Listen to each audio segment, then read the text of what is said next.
জলই জীবন, অথচ এই জল যখন অনুপলব্ধ হয়ে পড়ে তখন জীবন কঠিন হয়ে যায়।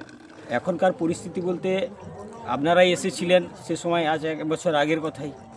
জলের সমস্যা কাফি ছিল, আর সেই সমস্যায় আমরা খুব ঝেলছিলাম, পুকুরের জল খেতে হয়েছিল। পশ্চিমবঙ্গ রাজ্যের পূর্ব মেদিনীপুর জেলার পাঁশকুড়া পঞ্চায়েত সমিতির অন্তর্গত জগৎপুর গ্রাম, যেখানে প্রায় 1900 মানুষের বসবাস। তাদের মধ্যে প্রায় 200-র বেশি আদিবাসী সম্প্রদায়ের মানুষ। দীর্ঘ 10 বছর ধরে এই গ্রামের মানুষের পানীয় জল নিয়ে তীব্র সংকট চলছিল। বিশেষ করে আদিবাসী সম্প্রদায়ের 30টি পরিবারের প্রায় 200-র বেশি মানুষ পুকুরের অস্বাস্থ্যকর জল পান করতেন, যা পানীয় জলজনিত নানান রোগের কারণ হয়ে দাঁড়িয়েছিল।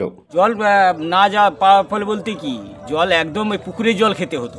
আমাদের ওই জলকে ফুটিয়ে এমন হয়েছে যে জলকে গরম করে ফুটিয়ে ওই জলকে খাওয়া হচ্ছে, রান্না করা হচ্ছে, ওরকম করা হতো। সরকারি দপ্তরে বারবার যাওয়ার পরও কোনো সমাধান না পেয়ে আমরা স্থানীয় বাসিন্দাদের সঙ্গে একত্রিত হয়ে জগৎপুরের জল সমস্যা সমাধানের উদ্যোগ নিয়েছিলাম। আমরা স্থানীয় পঞ্চায়েত সমিতি, অঞ্চল প্রধান, ব্লক প্রশাসন সহ সরকারের বিভিন্ন দপ্তরে যোগাযোগ করি। সে 1 বছর আগে আমরা এসেছিলাম, এখানে দেখলাম আপনারা পুকুরের জল তখন ব্যবহার করতেন। পুকুরের জল খেতাম। আচ্ছা, এখন কি পরিস্থিতি? এখন এই যে জল 1 মাস মতো বসিয়ে দিয়ে গেছে সামারসেল। তো এখন জলের সংকট এখন কমেছে বলতে জল তো সামারসাল বসিয়েছে, সেই বিধারে জল পাওয়া যাচ্ছে। এই উদ্যোগের ফলস্বরূপ পাঁশকুড়া পঞ্চায়েত সমিতি এবং পঞ্চায়েত মেম্বারদের সহযোগিতায় 15তম ফান্ডের মাধ্যমে প্রায় 1,40,000 টাকা খরচ করে সাবমার্সিবল পাম্প বসানো হয়। এর মাধ্যমে 1 বছরের মধ্যে জল সমস্যার সমাধান হয়ে যায় এবং গ্রামবাসী জীবাণুমুক্ত পানীয় জল পান করতে সক্ষম হন।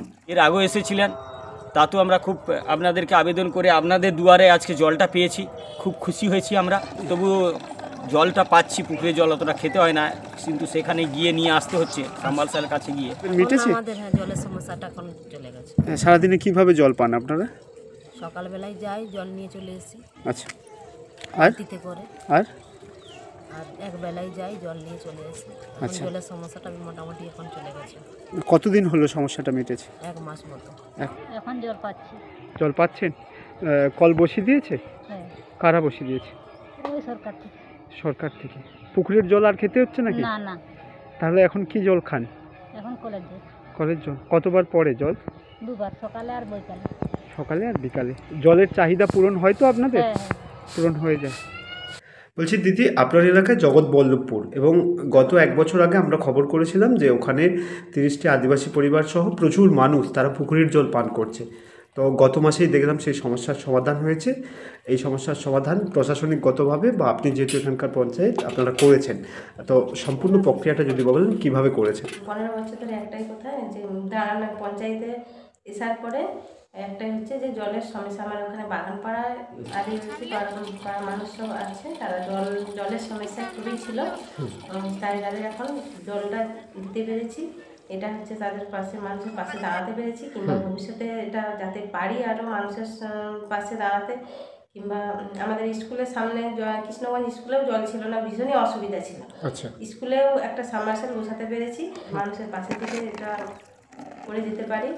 কিংবা হচ্ছে আরও পরবর্তীকালে জলটা নিয়ে যেন না সমস্যা, জল রাস্তা মানুষের চলাচল যতটুকু পারা আমি করার চেষ্টা করব।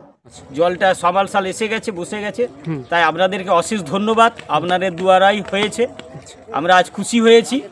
এখন পুকুরের জল ব্যবহার না করে জীবাণুমুক্ত পানীয় জল সরবরাহ পাচ্ছেন গ্রামবাসীরা। বিশেষত 30টি আদিবাসী পরিবারের এখন বড় ধরনের স্বাস্থ্য সুবিধা মিলেছে। তবে গ্রামবাসীদের দাবি জল সমস্যার সমাধান হয়েছে। জগৎপুর গ্রামের মানুষদের মতো দেশের বিভিন্ন অঞ্চলে এমন আরও জল সংকট এবং অন্যান্য সমস্যা রয়েছে, যেখানে সরকারের সক্রিয় ভূমিকা নেওয়া প্রয়োজন। আমাদের এই উদ্যোগের মতো আরও উদ্যোগ গ্রহণ করে সব এলাকার মানুষের জীবনযাত্রার মান উন্নত করা সম্ভব। ভিডিওটি ভালো লাগলে লাইক করুন, কমেন্ট করুন এবং শেয়ার করুন।